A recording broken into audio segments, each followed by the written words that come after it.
So the whole point, what are we here for? Like, I'm here to train people on the internet because, like, I'm tired of doing conferences and, like, internet video lasts longer. So, I think that's what I'm starting with. But honestly, I think that I've done sponsorship for a really long time. And a lot of it's now muscle memory, and I want to capture it because I recognize that, how do I teach someone how to do this? I can't. How do I communicate how to do something? It's like convoluted mess, and so like I'm trying to see if we can add like structure to madness in a conversation like this, and like we leave with, you leave with like something useful where you can use it as a blueprint to go get your own money. Yeah. Well, I think it's great, like, for anybody who's watching to, like, just give a brief background of how, because you've been doing this for a long, long time. Yeah. And then when we connected and we were having conversation and I'm like, you doing what? And then the full understanding of this. And I'm like, well, this is money that other people can access. This is a skill set that people should have. And lots of people are looking for different ways to get money for their companies. But this is a great way to raise funding and get your ideas out into the world. Yeah, equity free. And that's it. There you go. Without giving up ownership, which Akil hates to do. Yeah, I'm greedy. Like, I'm not giving nothing to no one. I'll rather rev split with you than give you a share. But Of ownership. Yeah. I'm not fussed. If it's gonna scale that thing, I'm either on good money. I'll just get paid, isn't it? And pay people. People are happy to be paid. Yeah, true. But okay. I'm happy to take the risk. But still, asking for people for money, getting money, there's always a big problem, right? Everybody has that big issue of like, how do I find this money? How do I ask for the money? Where is the money located? And I think that's what we're trying to achieve with training days. I agree. I recognize that most people don't raise money, right? Most people don't take outside finance. Most people don't even take loans to like grow their business. True. There's this whole idea of, there's not that many people. If that's your mindset or that's your experience, there's not really that many options to make money apart from maybe sales and someone giving you money. And well, I think, see, this is the thing. Everybody needs to remember, when you're in business, the most important thing is sales. I think people are forgetting.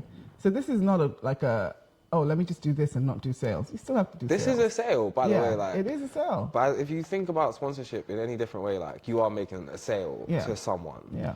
And that really needs to be clear because the frameworks are the same, the methods are the same, like the process is the same. And when you realize that, you need to get a whole list of people that's interested or find them, or then you have to get them in your CRM system and then you have to track them through and like, because you're asking them to sponsor an activity that came out of your mind or partner with you to contribute to something that you're doing, it doesn't mean like to find them, source them, deliver them. It's not like a real process. Yes. So I really want to break that down today and see how we go. Okay, fantastic. So I'm eager to learn as much as anybody who's watching is eager to learn. So. Who are you? Who am I? Yeah. What's your name? Oh, okay. Yes, that's good. Georgina. So I'm Georgina, founder of Backable Ventures. And I've been in a VC, I've been an ex-lawyer, which I did not enjoy. But now my mission is to help founders raise or scale or find the money to get their visions out there into the world. And so that's what I love doing. Thank you. I'm Akil. I'm an entrepreneur. I've run my whole adult life through sponsorship. I genuinely receive funding to deliver on initiatives that come out my head, and it really works because if you can find the right person, you can also make their dreams come true. And that's been a really compelling like narrative and theme over the last few years, right? So in doing that repeatedly, I realized I was making my own system, but it works. And it works to a tune of a couple £1 million. So I'm here to share. Yeah, exactly.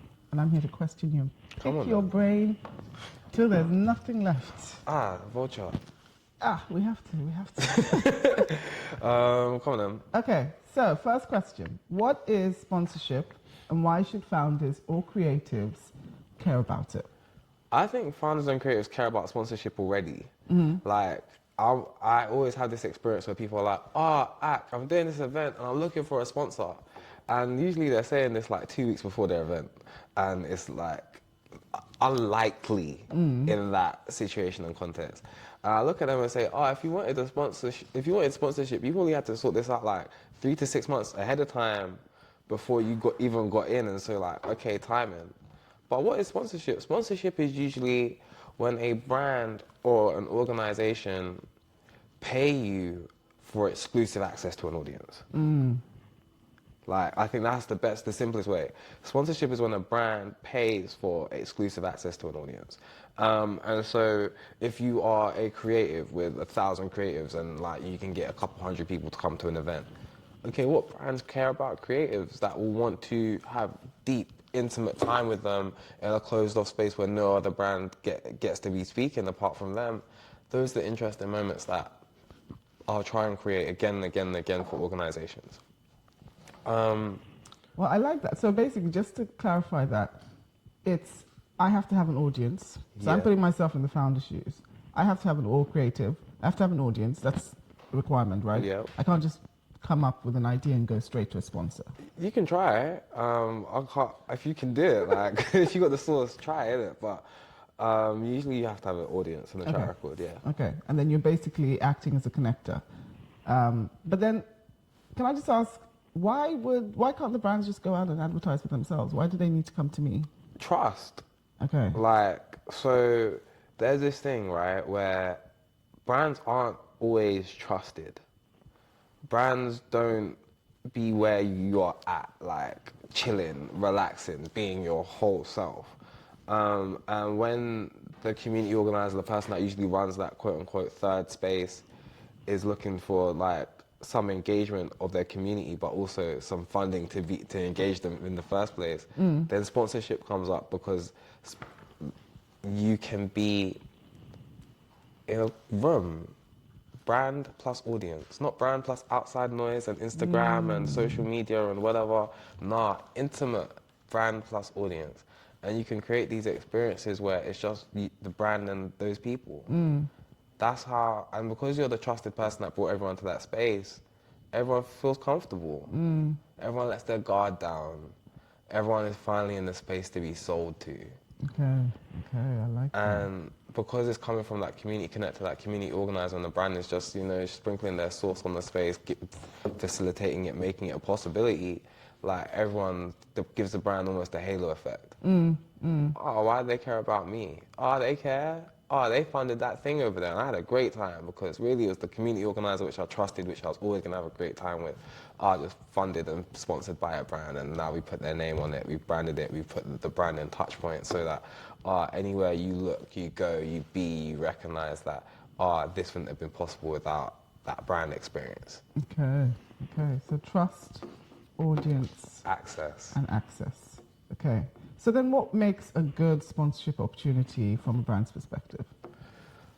From a brand's perspective, clarity. Like, a brand doesn't want to engage with you, the community organizer, and then be like, oh, I'm doing this, this, and this, and this, and this, and that. And there's no story, there's no narrative, there's no whatever. For me, sponsorship works when you can make the brand's dream come true.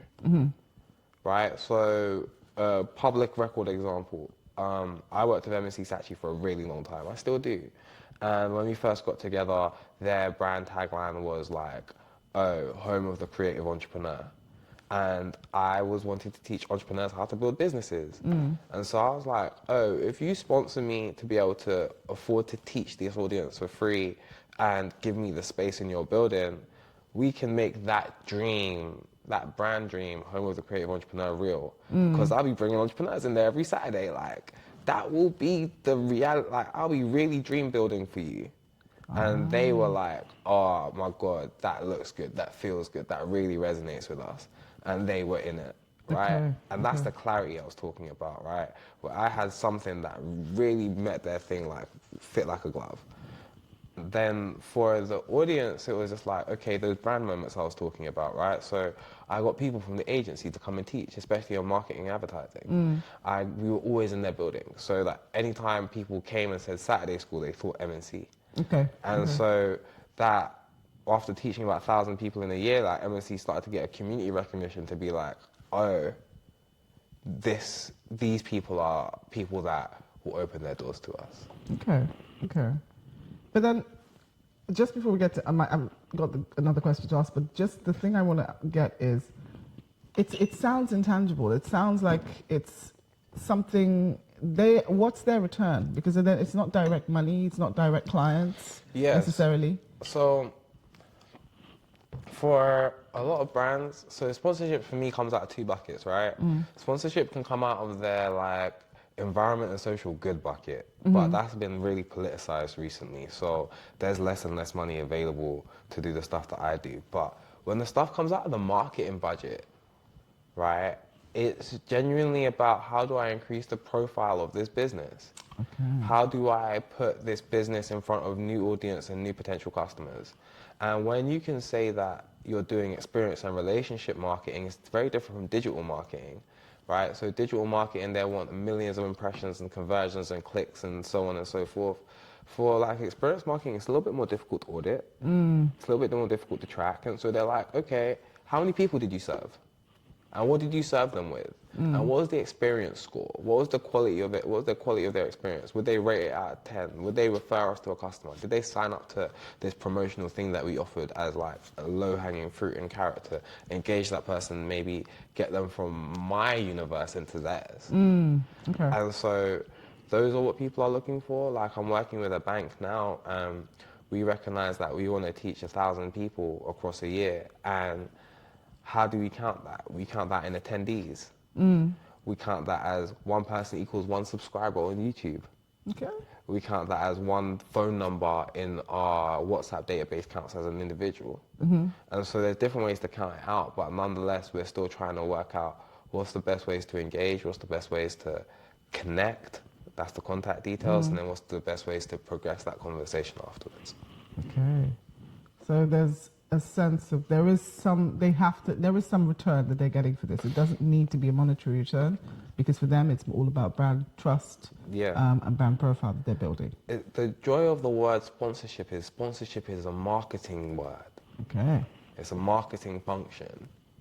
And so when you lean into that and you can understand that, but you can also enhance it a little bit, you want to make, instead of it just being a one-off, maybe it's a year-long sponsorship program that does well for you because now you've got secured funding for a year and like you're delivering a service to an audience. Like that's where it starts getting really like in depth, but also you start yielding more ROI because relationships yield results. Okay. Right? And so instead of just showing up that one time in front of that core audience that you've got, this brand, if you did enter in a year-long, 2-year-long, 5-year-long agreement, I'm on about year 7 with some sponsors now, like you get to engage that audience again and again and again and reinforce that brand name again and again and again. A great example of sponsorships that I still love is Santander Cycles, like our Barclays bikes, or when they were like, and you see how easy they were branded, right? Yeah. And like, you see how the brand name holds to this activity that they were doing, cycling around town. Yeah. But yet still it's like almost ubiquitous. It hasn't been the Barclays bike in how long? About 10 years? Yeah. But it's near enough ubiquitous with the thing because that relationship was so long, so ingrained, so intertwined, serving an audience, captivated, and then just ran forever. Okay. I mean, it's true because I remember, I knew Barclays. I wasn't that, and we talked about this, I was like, I'm not really that, not aware, but I was aware of Santander, but you can see that their name, just seeing that all the time, that repetition, it does stick in your brain, and then the brand is in your mind. Interesting, okay. So then before you even think about pitching, we've touched a little bit on this, what has to be in place? We said audience. Clarity. Like, I can't stress clarity enough because if you don't know what you're selling, they don't stand a chance. Okay. Clarity Or as to what you want to offer them? Yeah. Okay. So, and how you think it fits. Okay. So, And how we think it fits them? yeah, so Okay. like, okay, the reason why we're here, right? I believe in sales. Now, I came to this sales conclusion maybe early last year, and I really worked out how to articulate myself great in the summer, right? And so I was just like, 99% of businesses never raise money. 70% of businesses make under £100,000. Most businesses most entrepreneurs make 35K. But yet still, you see everyone outside stunting, flexing, acting like they're rich, and the stats say otherwise. And the VC dream, we've sipped the Kool-Aid for way too long. And the reason why I can say that is because there was only about 2,500 equity deals in 2023. That's enough for a couple a day in the news headlines, right? But actually, if there's 5 million businesses outside, that's what, less than 0.5% or some nonsense like that? It's not for everybody. But I like to play in the largest surface area of luck. I like to play in a place where, I've got a larger opportunity to be successful without having to do any Herculean efforts. Like, when I did the math, it was easier to climb Everest than for a black person to raise money. It is hard. So that's a clarity on a problem, right? And my solution was simple. I want to take the power back into my own hands and do what I'm capable of. And you know what? What I'm capable of is making sales. Right? And most of the UK build their bank balance through sales, but they were scared of it. And so now I've got my position, right? I had my problem, and now I had my solution, and I made my position in this idea of sales. And so now, for my audience, after I've served thousands of businesses over the last couple of years, I'm like, my position is sales. When you see me, you hear me talk about sales. When you if it was vague beforehand, it's deep clarity now. You don't need to raise money, you need to make what? Sales. And with the funding landscape has changed, that narrative has become more and more and more attractive. Yeah. Now, talking to the right person is the last part that's really interesting, because when you have clarity and you talk to the right person, it resonates. Yeah. So when I get to meet Alaka Bank now, and they're a lovely group of people, right? They're no nonsense, they're really about it, they're really fast growing, so they make decisions quickly, and they work with established businesses. They work with more of my target audience. They work with that 99% basically, right? And they offer loans instead of really they don't do equity, they're a bank, they offer loans. And so in this experience now, I've set out my stand, I've highlighted my problem, I've been really clear about what I think the solution is, and I've said that to a group of people that resonates with, because for those people, they believe that same thing too. And they want to collect the money. They want you as the business owner to put that sales money in their bank account. And so now we've got some married purpose. Okay. So that's the purpose. So your purpose and the sponsor's purpose have to align. Yeah. That's the goal. So you have to figure out what the sponsor's purpose is, what their needs are. And then once you do that, you can, because effectively what I'm hearing is you are creating an offer. Yes. And which is what you need before you can make any sale. So you create the offer, but you have to figure out what they need. So I think, and the reason why I say create the offer with yourself first and understand yourself first is because passion and authenticity play a huge role in being able to get the sale over the line. Okay. They really have to believe you and your conviction that you're the person to do this work. Okay. And move those hearts and minds, because sponsorship is a marketing job, as I said, right? So if I'm going to work with you, I have to believe you are convincing enough and charismatic enough and communicate effectively enough to really impact those people on our behalf. Okay. Right? And so that clarity and that conviction has to come from you, because you have to be passionate about it, you have to believe in it. Okay. Now, once you know that and you recognize that those values can align with a different organization and it can serve them and serve a purpose for them, that's when you start making their dreams come true. Okay, got it. Because they don't really care how they're going to reach their customer. That's a we'll work it out type of thing. Okay. They just know they're going to reach their customer. And so you want to be the the sort of middleman. Yeah, you are the middleman. Okay. So you're figuring out how to, because their goal is to reach this demographic of customers, whatever the customer base is. And you want to insert yourself in the middle of that. Because they're going to look for different ways. You want to be the bridge. You want to be the bridge. Yeah. Okay. All right. So that leads us very nicely to building the offer. How do you identify and approach the right people inside a big organization? Because actually it is true. So let's say you have your audience, you have your business that you're running, and you've listened to us and you hear, okay, yeah, I've got the audience, I've got the business, I feel like I'm clear on what I'm offering, and I've identified a potential corporation that would be a great sort of partner with me. Who do I go to? Who's the person I'm reaching? So I've come to the conclusion that if you don't work with the CEO, you're not going to make the sale. Like, I've worked with marketing leads, I've worked with this type of people, and either small pots of money come out, and that's great, but there's also a lot of high stress on that person to get the money in the first place, and then for you to deliver excellently. But where I've had the best experiences is where, like, the CEO has just been like, yep, we're doing that, let's go. And so now I try and, like, network myself to be in places where I know CEOs of large organizations, especially for my target audience, are going to be. So I know I work with banks and cultural institutions really well.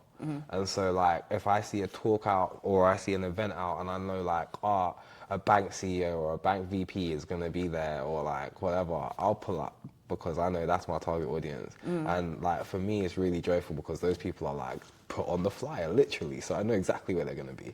Okay.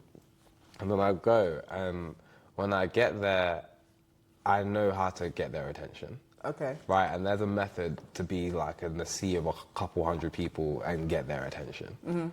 Sit near the front. Ask a question or two and make them good. Say hello afterwards. Okay. Arrive with your clear proposition. Would you pitch them there and then on that day? Yeah. Hey, my name's Akil. It was lovely listening to you. This and this and this part of your talk resonated with me. This is the reason why, because 99% of people don't raise money, 100%, 70% don't make under 100K. Average entrepreneurs making 35 racks. I think the answer's in sales, and I'd love to listen to see how you are engaging with this type of topic at a later date, because I've got something I'm working on I'd like to share. Look at that. Look at that. He's even giving you the pitch. He's giving you the pitch. But, like, that's it, right? So I've now been able to say, bank CEO, bank whatever, what event are you at? I'm seeking you out. I'm going to find you. I'm going to find you. I'm going to engage with you. I'm going to ask. Okay, so wait. The natural question that's coming up for me is, okay, where do I find these events? Like, I guess, you know what? I try and create an environment where these things are coming naturally to me now. Okay. Instead of me having to, like, spend, like, I need to go spend an hour on Eventbrite trolling through events. Okay. So I find that when I'm on social media, especially, like, LinkedIn and Instagram, the people that might share stuff I might have liked once are really likely to share stuff that I'm going to like twice. Okay. So, like, when my friends are reposting or an event has come through on my feed from someone I don't know, I'll sign up for the event, I'm also following that person. And that act creates a stream, or those acts of those two things creates a stream for me where I can consistently now have a flood of stuff to go to at any given time. So it's coming in from LinkedIn? Coming in from LinkedIn, coming in from Instagram, it's coming in from WhatsApp. Okay, okay. Oh, WhatsApp as well, so you join WhatsApp groups? I'm part of like 50 WhatsApp groups at this moment. Wow, okay. I'm a bandit for that stuff. Okay. I mean, for somebody like, I struggle with all the incoming messages that are coming. How do you like manage that? I know this is like, but I just like, how do you manage? Turn them off. Okay, like, you don't manage that. You turn all notifications off and you just like stream in when you get there. But when you've got 50, I'm sorry, but 50 WhatsApp groups, Uh, are you checking them every single No, day? that's the whole point. You get when one pops up that's interesting to you, or you see a notification that you like, go in, scroll up and down, look at the previous stuff. If there's stuff to Great. catch, you got it. If there's stuff you missed, whoopsie daisy. But if there's stuff I missed, but I know that person shared some cool stuff. Yeah. Let me go find them on LinkedIn. So WhatsApp, LinkedIn, Eventbrite when you're starting out, I guess, Luma, all of these places that you can find events. And then obviously as you keep building and watching, things are going to keep coming in. I love the fact that you follow the people, Yeah. you connect and you engage in that way. So you're still, it's not just cold, you're still following them. Like I'll follow again there because I said like the likelihood they'll post if they posted one good thing for you, the likelihood they'll post another is high. Good point. And I think for me, like I don't care about my follower ratio. Like I want to be like these feeds are for me. It's not for me to be famous. They're my source, if that makes any sense. And so because they're my source and these feeds are for me, I'll follow like 10,000 people. I don't care if no one's following me because now I am like the source of all that information. Because it's not just the one person I'm following now. I'm following all of them. So everything passes through me. I become a node in the network. I become the place of traffic. Nice. So that's a different way of looking at LinkedIn and all these social media platforms, using it as a source. Yeah, it's sort of a to distribution feed. point. Yeah. Or as a consumption thing. But it's like, you don't have to distribute, you can actually use it as a source of great information. I Yeah. love that. So what's your approach now? You've engaged with the CEO. He said, okay, sounds good. Let's speak after the event. I'm assuming you're going to follow up with him or her. And it's just like, this is where it gets to like regular business, sales. Okay, I've had my initial meeting, congratulations. Next step, book the meeting. Yes. Like, go home. Don't say, I'm gonna send this person to wait 5 days. Nice to meet you at insert event here. It was great. It would be great to pick up the conversation on sales because insert whatever you were talking about. Put a small line of your impact to make you interesting. Just to keep, because usually the question is, who the hell are you? so something on your footer or something. No, just in the email, the reason why I'm interested in this is because I've supported 13,000 businesses in the last 6 years. Right? This is a social proof qualifier to make sure that you're not a time waster. So just so they can see like, okay, this might be of interest to me. And then, when would you like to meet? Okay, all right, okay. And then?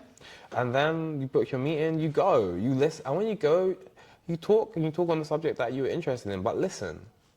And all the time you're listening to, is there an opportunity to participate with you? Is there an opportunity to collaborate with you? Can I help you with that problem? Are you the type of person that pays for this type of work?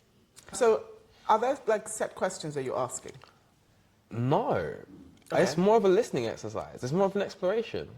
The So you're first just meeting going is in there- always an exploration. So I know what I've got. Okay. Because I've got my pitch, I've got my conviction. I know that I'm focused on sales and I know the problem of the landscape and I know whatever. But I'm actually listening to you because I think listening is the most powerful way to go about it.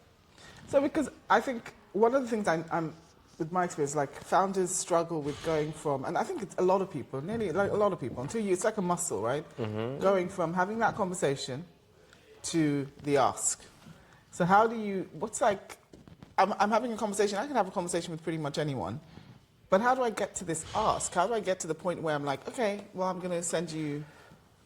I guess my magic question is, do you pay for this type of thinking?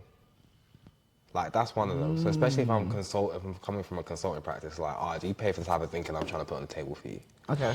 Like, next question is, how much are you willing to invest in the problem? Okay, so you in that conversation, you're trying to figure out from the CEO what their problem is. Yep, listen first. Listen for that. And then once you figure out what their problem is, then you kind of pitch your solution a little bit. Yeah, if I can believe I can solve it. Have you thought about this? Have you thought about that? Can I share with you how I would approach that? Okay. I always ask like permission-based questions to lead into it. And the reason why is because if these people are almighty and all-powerful or have so much assets under management or whatever, like, they might have a game plan on how they want to solve this and they might be executing on that. And they might not need me at all. This might just be a chat. Right? And so to qualify myself to understand that if they want me to come and participate, it's, can I share how I think about this? Okay. Yes okay. or no? You've heard how I think about it. Okay. Do you pay for that type of thought? Because some people don't value strat. Some people don't value programming. Some people don't value the skills I have. So asking the person if they pay for it outright and they say yes or no, great qualifier. Great, that is a great qualifier. So you actually asked them straight in that first meeting. So a couple of things I'm hearing. First of all, figure out their problem because you're listening. Then give them a little bit taste of the way you think about the solution. Yep. And then figure out whether they will pay. Because the most important thing is not just that you can provide the solution, they have to be willing to pay for the solution. Yeah. That's the key thing. And then my last question before I go home is, the last two questions is, how much would you be willing to invest in this? And can I send you a proposal? Or it's the other way around, it's can I send you a proposal? And then how much are you going to invest? And I think, I preferred can I send you a proposal first? Because then that gets them into like a mental commitment space. Okay. Because they now are understanding they are going to receive a pitch. Okay. Right, but I come from agency land, so a proposal can stretch from, we don't have set prices or anything in agency land, we just have a day rate and then it scales upon how long it's going to take us to do your work. So that's the environment I'm from. And so I ask people about budget all the time, really clearly, like how much you going to invest in this, how much you willing to invest in this, because there's no point in me writing a proposal for £500,000 when you've got 20 grand. Okay. Like, it's a waste of time. And so I like to cut the cloth to fit the size. And so asking that budget allows me to work out what I can really do with that capacity and resource available. Okay. So we've got the first meeting in the bag. You're either coming away with a yes, send me the proposal, yes, willing to pay for it, or it's a no. Or not right now. Or not right now. Just before we move away from this first meeting, what do you do if there's a no? Thank you. Okay. No's are valuable, I agree. It means I'm not going to waste my time chasing you. We're in our network. If I've got something, I've listened to you too, right? So I now know exactly what you want. You just might not want what I have. So if I come across with what you want, I can come back to you, and that could be meaningful. Make the note on your CRM tool and move on. Okay. If it's not right now, set a reminder to come back in 6 months' time and really have that chat. Again, so no one's wasting time. Okay. And sometimes that follow-up is meaningful. That not right now is honest. We don't have capacity right now because our business is focused on these other things, but we're coming back to it in 6 months' time. Okay. And then follow obviously up. Follow up. No, it's not obvious, but follow up. Yeah. Well, the money is in the follow-up. This is what everyone says. The money is in the follow-up. So we've had the first meeting. We're going down the path. It's a yes. You're going back and you are now going to craft your pitch deck or your sponsorship proposal. So I guess the question is, what do you need to include in that? What am I going to be doing when I get back? As a founder, so I'm asking these questions for you.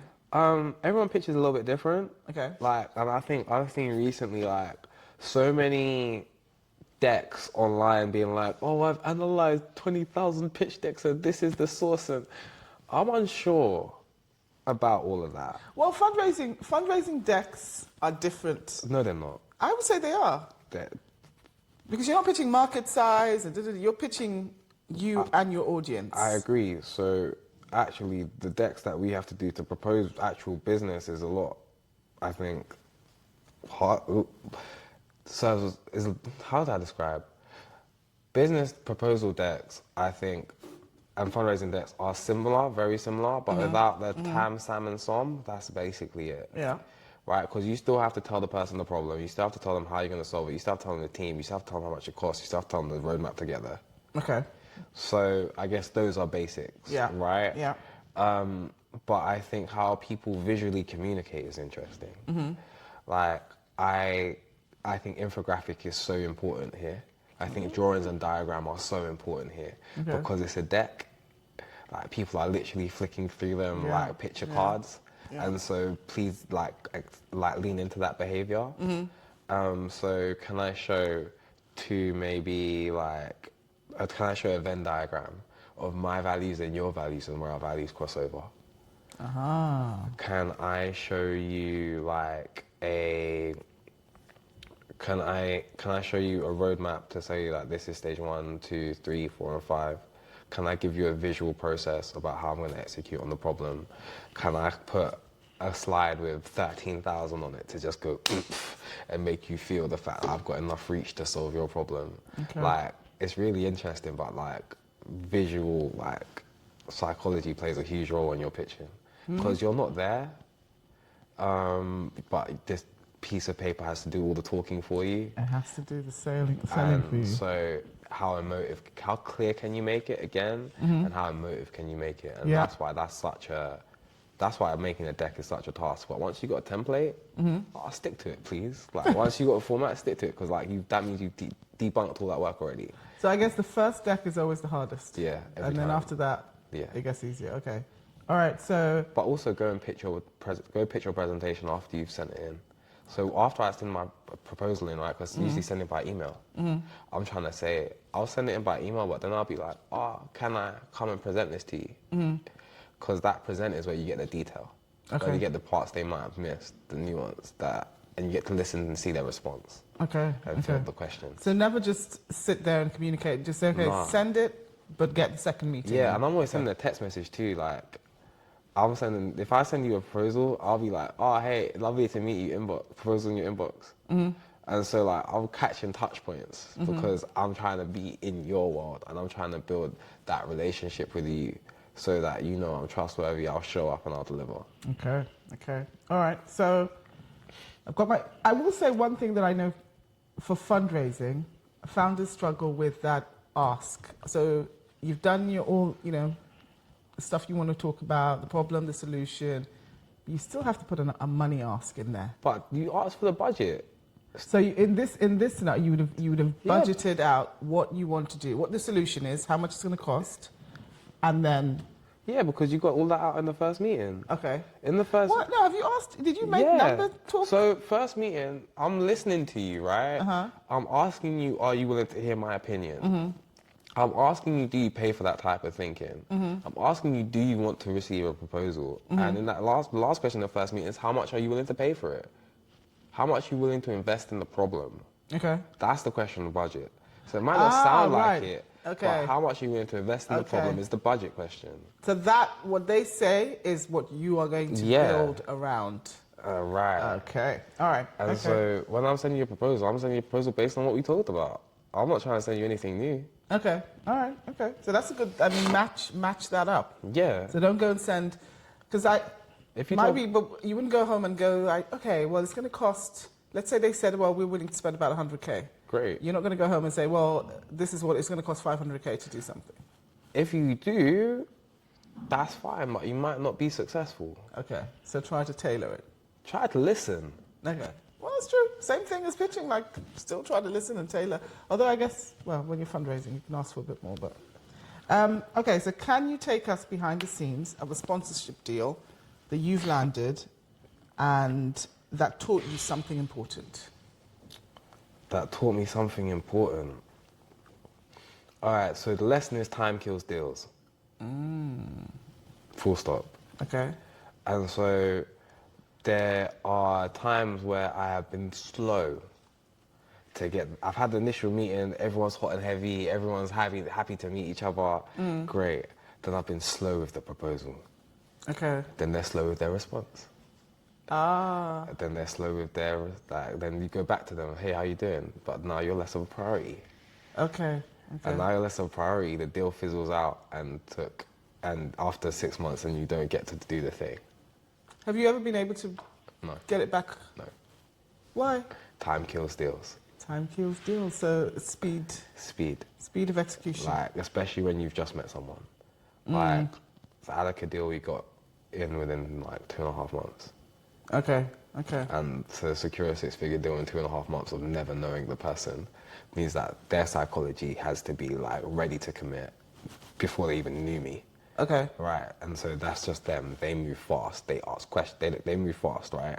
Because they're just like, we're the fastest growing bank. We're either going to make a decision or we're not, but we're going to tell you that quickly. I mean, I don't know. I think I agree with you that the momentum and time will kill it, but I'm saying the thought of like you can't ever go back. I'm not.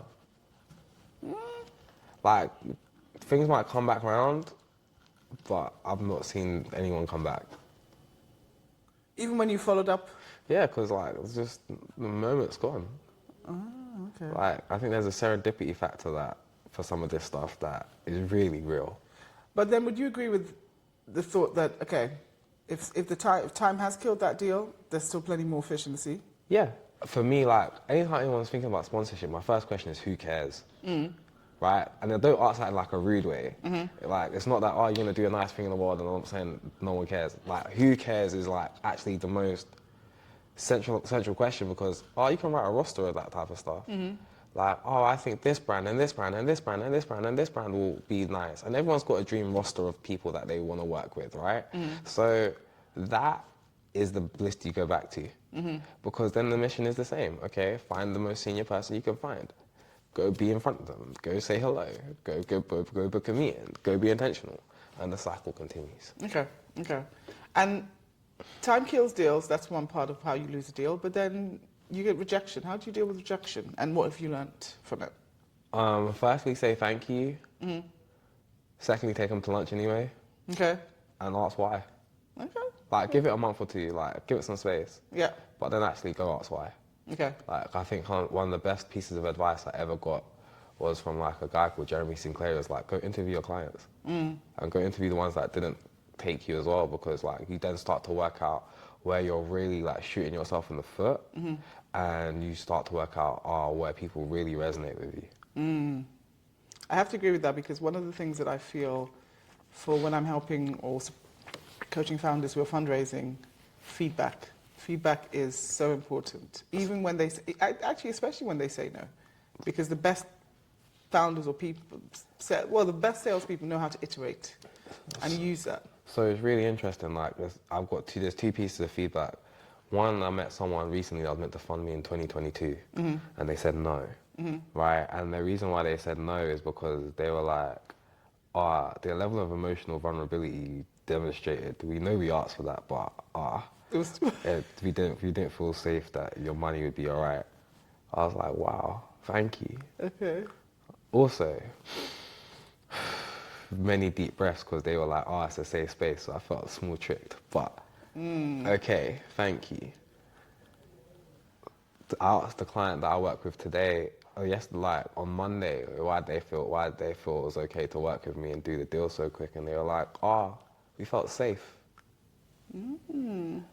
And so, two lessons in it. When someone says, yeah, you can talk to me and be vulnerable, no, I can't.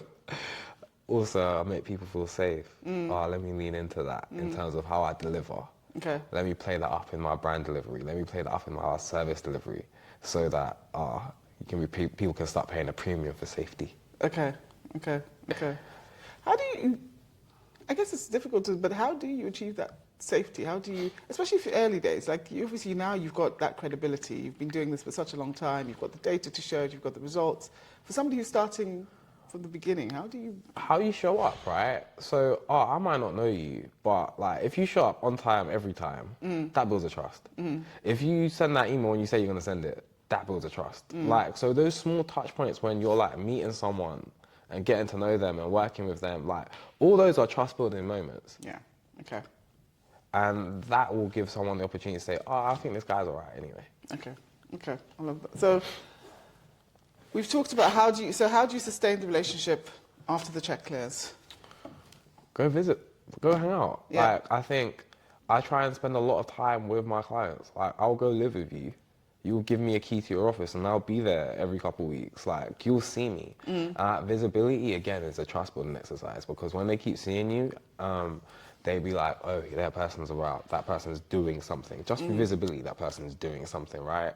And then after each activity, because I don't do one-offs, I do like long periods of time, I'll be sending feedbacks and updates. Yeah. This is what happened. This is the outcome. I used to be, when I very first started and I was teaching people the basics of business, and like I used to teach a class on a Saturday or whatever, I'll send people the videos from the classes. Okay.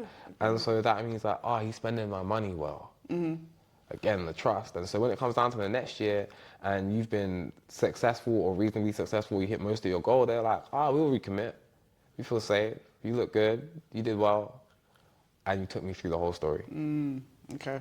So continue with that communication. A weird one, but a really truthful one, was someone told me, for a lot of the people that will sponsor you, Akil, you are just a nice story to tell at a dinner party.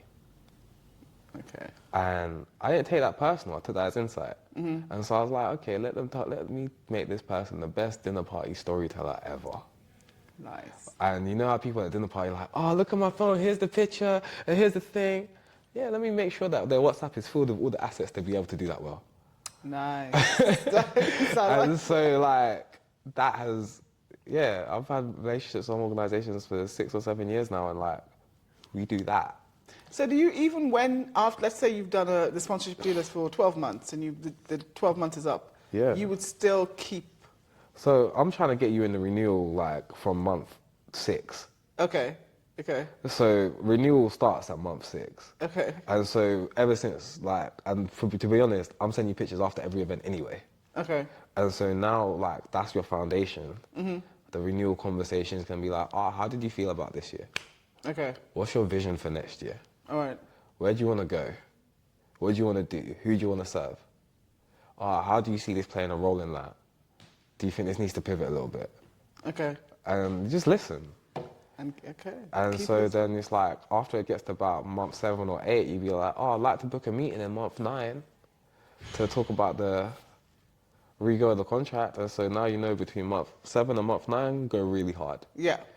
Do your real best, because like you're trying to get to that contract renewal conversation, right? Okay. And then when you get to that contract renewal conversation, like, tell them your dream this time.